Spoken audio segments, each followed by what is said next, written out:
There are many things that are not working in 2022, but there are a couple things that are for your investments, for your wealth, and we want to pick out what are the top investments for 2022.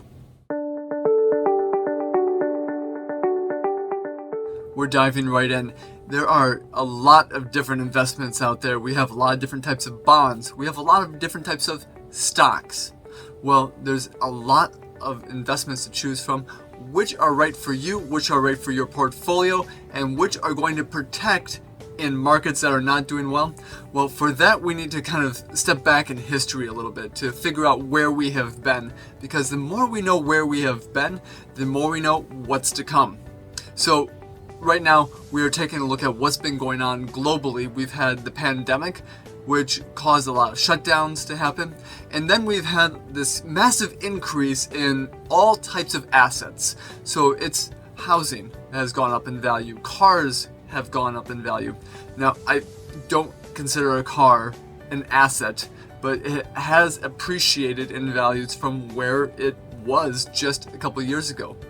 And car prices, whether they are new or used, have gone up. So for that sake, that in a very short order became an asset. Now that may not be the case going forward, but it just highlights what's going on. So we've had housing that's gone up, we have cars that are going up, we have stock prices that were going parabolic at times as well in the latter part of 2020 into 2021. So we've had those things happening. We've had bonds that have been an okay place to be invested. Maybe not the best, but an okay place to be invested. Well, that really changed. And that changed really quickly. We had this run into January 5th. And even at that point in time, you could see some of the markets starting to top out. But a lot of the investments started around, well, November timeframe of 2021 starting to head down. Or even some of them made their highs March of last year of 2021. So where are the best places to be invested for 2022? Like I said, history is being our guide. We've seen this ramp up, now we're seeing it come down. Why is that happening? We have to start with that. Why are all of these things happening? Why is it that the assets are starting to go down in price? Well, that is one word answer: inflation. Inflation is something that we've been talking about a lot. Inflation is something that has been really kind of an ongoing issue for over a year. And it really started, the inflation that we're seeing now, because of the fact that we pumped so much money into the world's economy that we really kind of supercharged it. So that kind of process, that thought process, everything that we are fighting inflation now with those deals, that actually started not last year, not 2020, but that started back in 2008, 2009. You see, when we were at the heights of the financial crisis, 2008, 2009, the start of 2010, what we were really seeing is that we needed to inject a lot of money into the system. And that alone was starting to stabilize us. Well, we did that in a couple different ways. Obviously, we did that with just stabilizing things with the government side, injecting money into different car manufacturers, into making sure the financial system was stable. But we also did that in another way with respect to bonds. Now, bonds were something that we had been purchasing for the better part of some years, maybe a couple decades at that point in time, but not very much. And when I talk about purchasing, I'm talking about purchasing our own government bonds. And think of it this way, it really is just an accounting scheme where we are saying we have some bonds in one hand and we have some buyers in the other hand of the same government. So we sell the bonds in one hand to the other side of the government on the other. That's what we had been doing a very small amount into the financial crisis, but we really started to push that forward and started to purchase more of those bonds. So this is basically just saying that it's going from one side of the government to the other. And it's an accounting practice. So we can say we need to write our deficit, we issue the bonds. Well, the Treasury steps in to do that. the Treasury is going to make sure that the bonds are there, that we're going to start issuing them. Well, the Treasury needs somewhere to sell those bonds.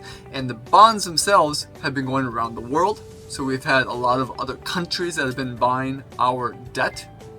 And we've also had, well, you and I, the consumers, the investors that were purchasing these bonds as well. Now, these bonds were just fine, obviously, when they were going up in price. Well, what the government found out is that we need to purchase a lot more bonds for stability. So we would say, all right, well, here's the Treasury needing to issue the bonds. The Federal Reserve steps in and starts purchasing them. So we have the differences that are being accounted for there. That's really, in effect, how we've been printing money for all of these years. Well, that is something that we continued to do up until about 2018. Then we started to make some changes. Very short-term changes. See, what happened was in 2018, if you remember back to that point in time, we had some problems in the economy, problems in the bond market, just because of that. So the Federal Reserve backed off. They said, all right, we're going to stop doing this, we'll back off, we're going to try something new. So they kept purchasing those bonds. Well, then this is where the pandemic came in. This is where we started doing the exact same thing at a lot larger scale, at a much larger scale, a higher pace, with respect to selling bonds from one hand, purchasing them in the other. Because of that, because of those purchases, all of those assets, well, that caused inflation. And obviously the demand that we had, and coming out of lockdown, you call that revenge spending, is what the media has been calling that, which in itself is not a bad thing. But here's the thing. When we talk about all the supply chain issues, when we talk about the money that's kind of sloshing around in the global economy, that did just start to have inflation start going up. So there was a period of time that was not much of an issue because everything was going up in price. All assets were going up in price. But what's going on now is that we figured out we need to fight inflation. And this has become the public enemy number one for the Federal Reserve. You see, we always had to have a public enemy, and in the 20s it was the actual public enemies, say the mobsters, but now it has changed. Now inflation is something that it basically is really hindering Americans, really hindering people from around the world. And inflation's going not only to, say, 40-year highs, which we can see here in our country, but in many other countries going to record-breaking highs. So every country in the world now is thinking, how can we best fight inflation so that the people that are living here can actually afford the food, can afford housing, can afford to do all these things they need to do? Well, that alone comes back to the fact of the reason why the assets have not been doing well. Why asset prices have not been doing well. And so when we take a look at investments, where are the best places to be invested for 2022? Yes, they're not large companies right now. They are not small companies right now. And they are not even in bonds really right now, because the Federal Reserve is going to fight inflation. They have to stop purchasing bonds. They have to start putting more of those bonds that they already have purchased to be sold. So it's going to kind of depress the prices of bonds and make it so that there's going to be a lot of changes that occur. Well, again, what would be the best places to be invested then if stocks are not going to be a great place for this year? If bonds are not going to be a great place this year? Let's start nitpicking a little bit more, diving into the details. You see, one of the best places when many things are not working, cash. Cash is one of those places that will habitually be more of a safety net for you. And when we take a look at what a safety net actually does, it just provides a level of protection. So this allows us to move on to the next stage, the next steps, what's coming next. So cash can always be a great avenue and a great tool for protection. Now, with that though, we do want some appreciation. So what has been working?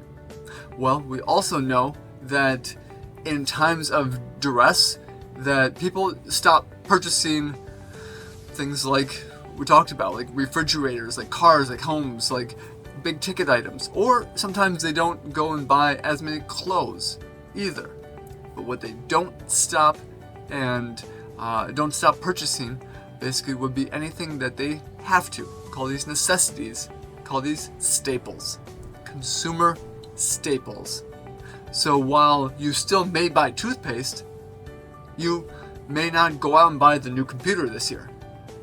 So when we take a look at toothpaste, when we take a look at body wash, when we take a look at being able to clean the house or any other necessities that you need for a daily life, those stocks are still doing very well for this year and should be something to consider.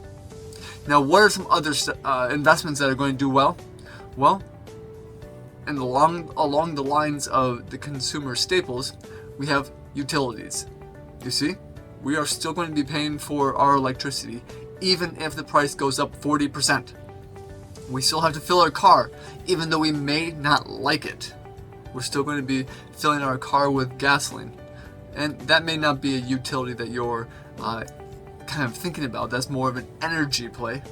But there's still going to be some things that happen with energy as another investment source that you should be considering for a best place to be invested for 2022.